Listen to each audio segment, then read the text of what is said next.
Hi, welcome back to the channel. I thought I'd do a quick video on something which I've been meaning to do for a good few weeks now, which was sort of a recap of what went wrong at Lakeland 100 race 2024, which was going to be my sort of peak main race of the year. So basically, in a nutshell, I had to DNF after about 100k. And I just want to explain my lead up into the race, what went well, what obviously didn't go well to actually force me to DNF, and just sort of learnings as well from that, because it's such an epic race that it's worth going through and trying to sort of grow from that and learn and think about how I can approach it if I do try and enter it again for next year or the following year. So the race itself, it's one of the biggest 100-miler races basically in the UK, because it's around the beautiful Lake District. Starts in Coniston and does a big loop all the way around the Lake District, and the sort of specs, we're talking, it's about 105 miles long. The elevation is about 22.5 thousand feet of climb. So it's basically double what I've ever done in a 100-miler. So that was a big challenge, was the sort of massive increase in elevation of what I was used to doing on the previous hundreds that I've done, which is the North Downs Way and the South Downs Way. And the terrain is mainly trail. It's some really technical areas, there's some really long climbs, and yeah, basically it's something that it's really hard to sort of train for when you're down south, which is where I live.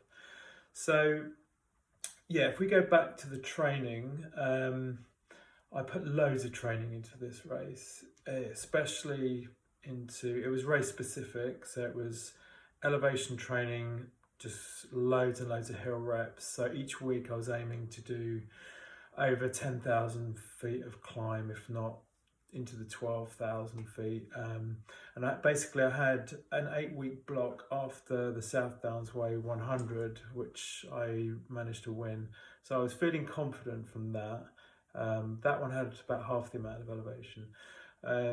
So I had 8 weeks to get properly prepared for Lakeland 100. So there was loads of hill rep sessions, there was using the poles, there was lots of hiking on the steepest bits and running down and just trying to get, so in each session it might have been say 1 kilometre's worth of elevation gain, or a few of them I tried to do 2 kilometers worth, and just clock up the elevation as well as the volume as well. So I'm just going to look at my iPad on this side here, which has got my Strava. So yeah, if we go to Strava, so on here, so the 100 that I did the South Downs Way was 26th of May, or 25th of May, sorry. And then I had 8 weeks. And so from there onwards, it was recovery. So it was like 50 miles that first week. And then it was up to 80 miles, 85 miles, 71 miles, 74 miles, then tapering into this with down to 54, then to 36, and then the Lakeland race.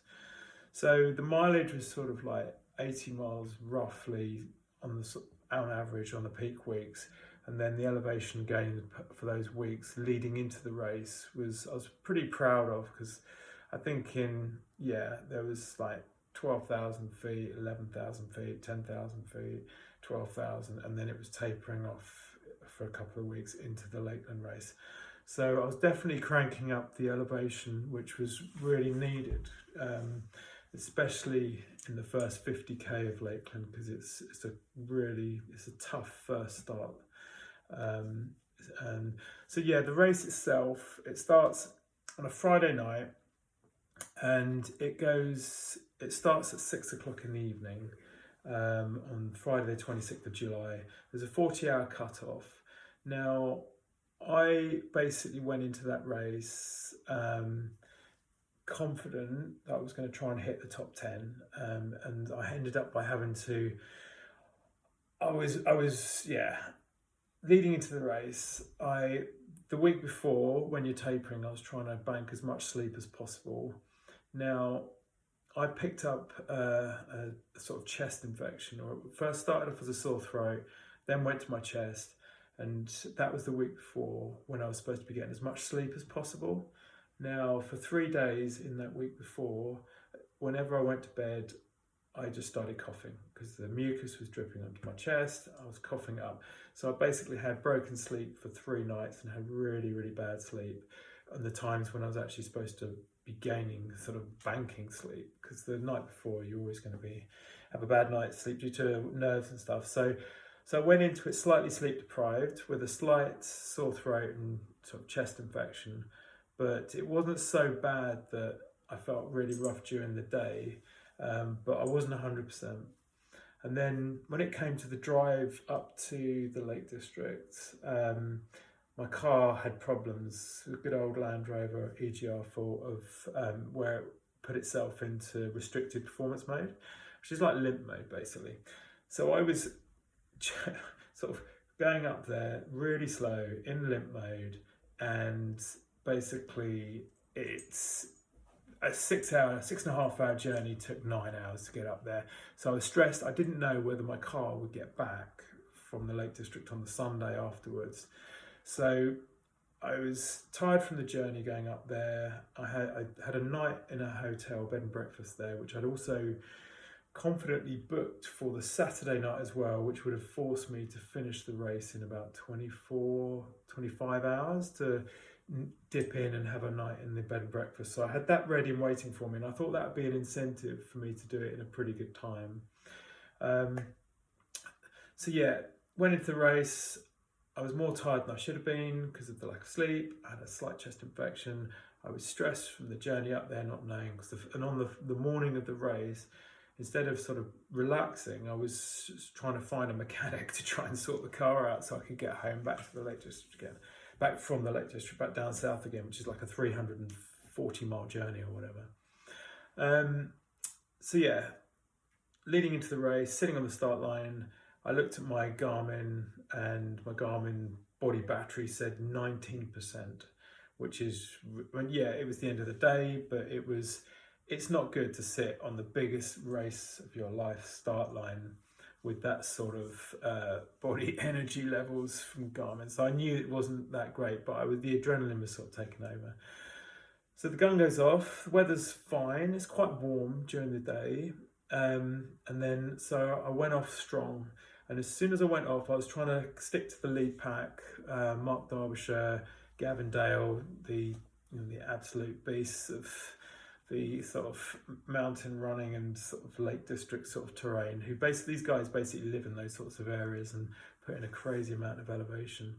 So I tried to stick with them. So I was with the lead pack for about 3 hours, and then I decided to take the lead after the first some of the aid station. And then I basically went the wrong way because I hadn't managed to do a recce of the course. I was just following my watch. There's lots of twists and turns. So I went the wrong way and took a few other people with me, not the leaders, and ended up by looking back only to find myself, I was basically head high in bracken to see the chasing pack of about 16 people sort of running past us. So all that hard work at the start had just gone out the window. And then from then on, it was just stress. It's like, right, trying to play catch up. And so I burnt through a lot of glycogen to trying to go fast to try and catch up with that lead pack again, and ended up by scrambling, like bushwhacking over these sort of little drop-offs and over walls, and then eventually had to jump over a little river to get into a little valley on the other side to go and hit the trail to then chase that original chasing pack who'd just overtaken. So I went from like first to 15th or something, or 15th or 16th position wise. So that was really stressful, and the first 50k of Lakeland is really tough in terms of the elevation once you get into some of the big climbs.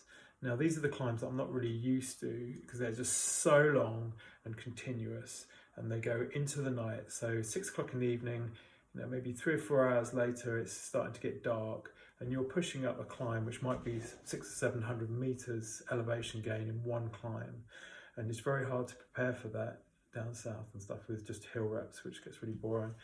So, and I knew that there was something wrong on the first set of climbs when I managed to somehow catch up with the lead pack again, but I was way more tired than I should have been because I burned through loads of glycogen. I wasn't feeling great, and doing those big long climbs, whereas I should have been all hot and sweaty, I actually went down into chill mode, and I found it really hard to regulate my body temperature. And this was going into, say, midnight of the first night, and when it's hard to regulate your temperature, it's really difficult to keep things stable and going, and especially when you're so early into a race.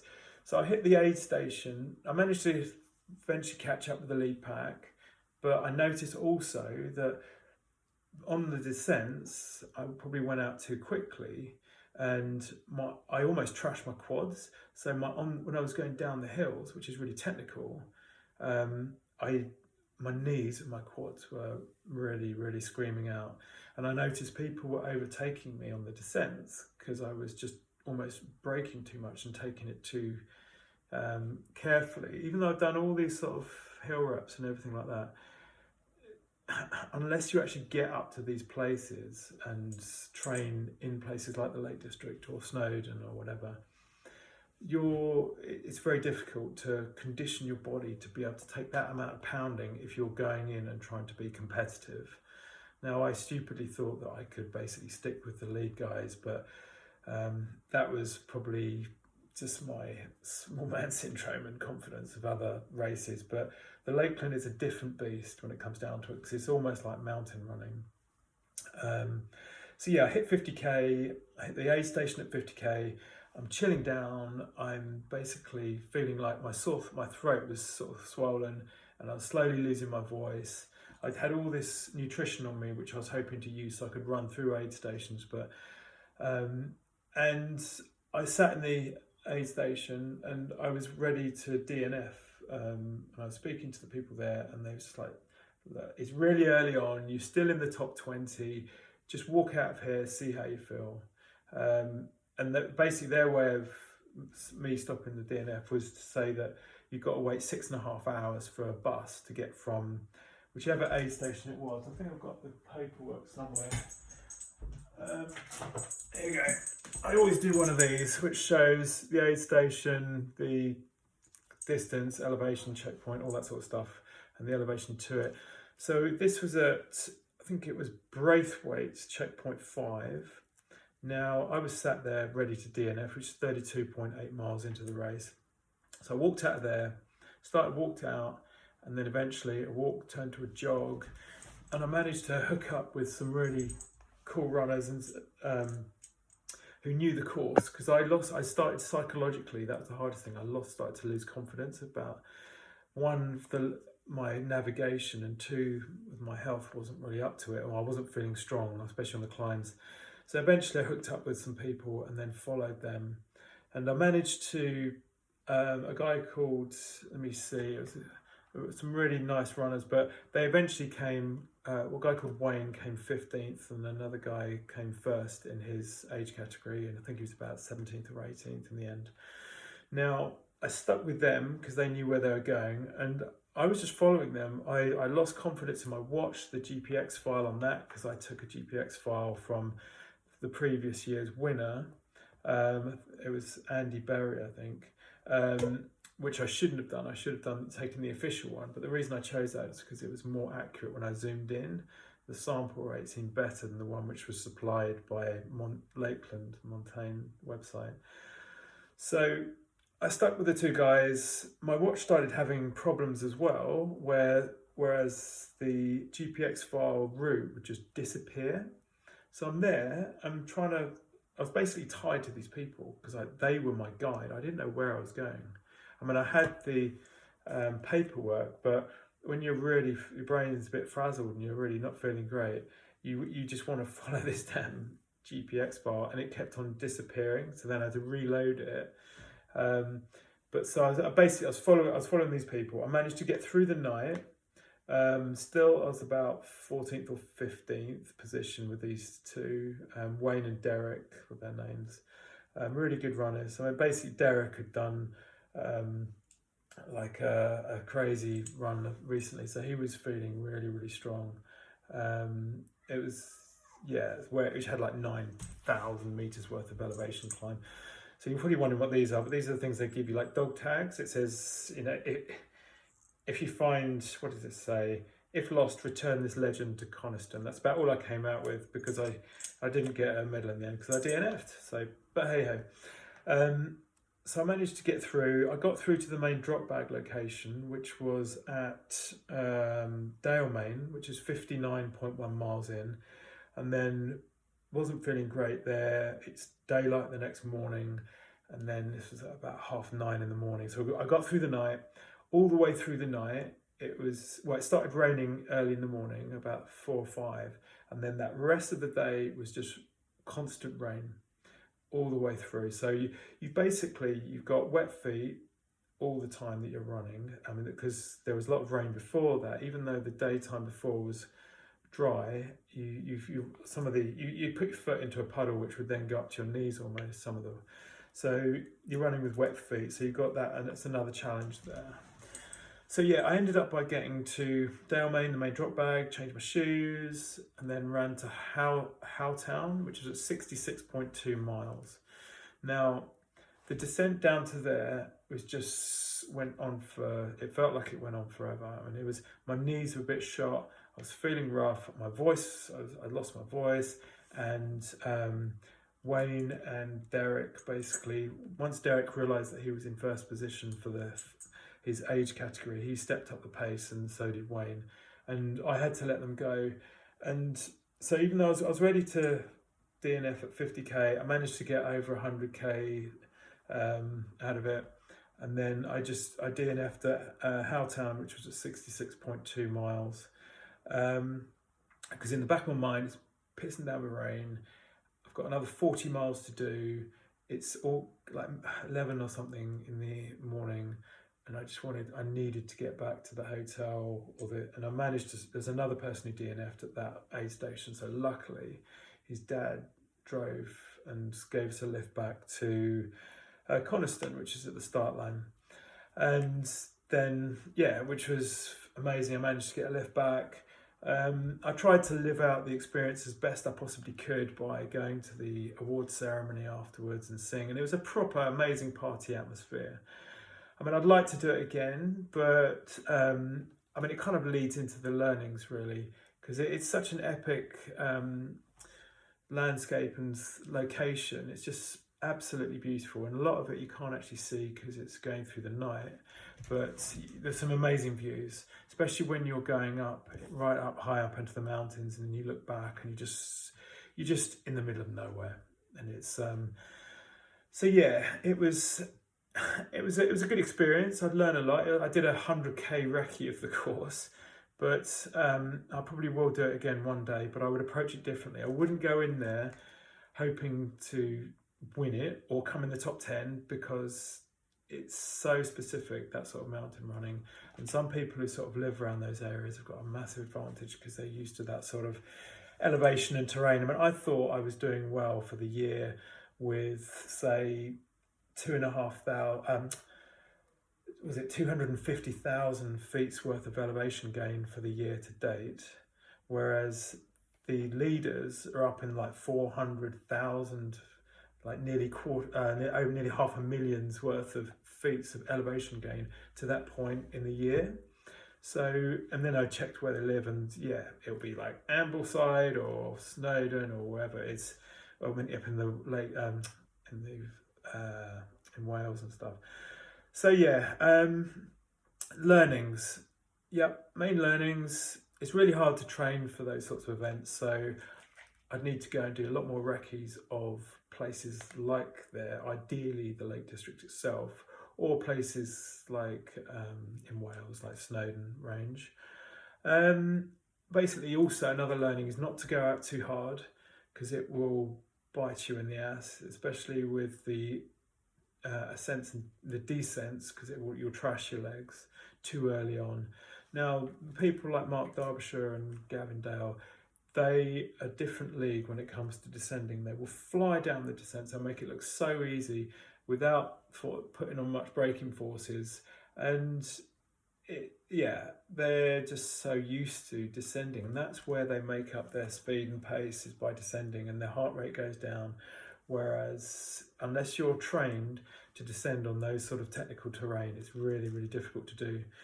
So yeah, more recce's, those sorts of places, and not to go too hard and keep up with the leaders, and listen to your body and basically leave your ego at the door. Basically, the race route needs to be learnt with recce runs, because I didn't feel confident with the GPX file at all. I'm not sure why I was having problems. It kept disappearing. Maybe it was just GPS kept dropping off. But yeah, and I'll stick to the official GPX file in the future and not trying to nick someone who's done it previously off Strava.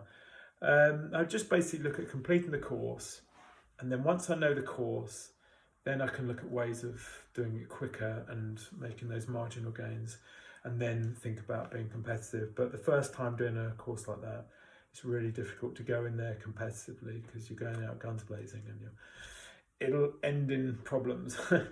A Land Rover. Basically, the journey up there was extra stress. So hopefully, if I'm going to do it again, it will be, don't get ill the week before and have a chest infection. Have a car you can rely on, and try and get there a few days before so you can really relax and maybe do a few walks or whatever. But yeah, it's a shame really, because it was going to be my main race of the year. The training went really, really well. I probably wouldn't carry as much nutrition on me to try and run through the aid stations and bridge between the drop bag and the start line. I'd actually use the aid stations nutrition more along the way and just spread it all out. And then so I'm not carrying so much with me, because if I'm stuck with people as well, I can't run through those aid stations, because I need them for the navigation side of things, and also the motivation. You don't want to be stuck out in the middle of nowhere for hours and hours and hours and hours. It helps to be with people who are similar pace. So because general prep, the race kit was okay. The shoes, which I was wearing, were these, the Agravic Speed Ultras. They were okay. Probably a little bit bouncy in some areas because it's really technical terrain. They're quite minimal lugs, but what else? Yeah, so I wouldn't take as much nutrition with me, but and rely more on the aid stations and just try and be really efficient through them. So what else? I mean, it's a DNF. I didn't feel too bad about it, because basically when I'm sat in there in Howtown, you start thinking about your next race, which is Berlin, which I've actually got in about 3 or 4 days time. So I actually came back fresher legged, because I DNF'd at 100k than what I would have done if I'd have really tried to push it through to 105 miles, whatever it was, with that amount of elevation. So yeah, no regrets. I may end up by doing it again. I don't know, because it's a stunning location. It's a great event, proper party atmosphere, really well organised, great aid stations. But it didn't work for me on the day. It didn't work with the week leading into it, and I think the DNF was the right decision. And you live and learn. That's the whole thing about this. Now, my next 100 miler is the Arc 100. Now, so I'm feeling confident for that, but that's actually in 2025 in January. So after Berlin, and then I've got Beachy Head, I'll put in some training for the Arc 100 and get back onto the trails and the elevation. But for now, it's all about Berlin, all about speed and lactate thresholds, and seeing if I can keep a 6-minute mile pace for 42 kilometers. So let's see how it goes.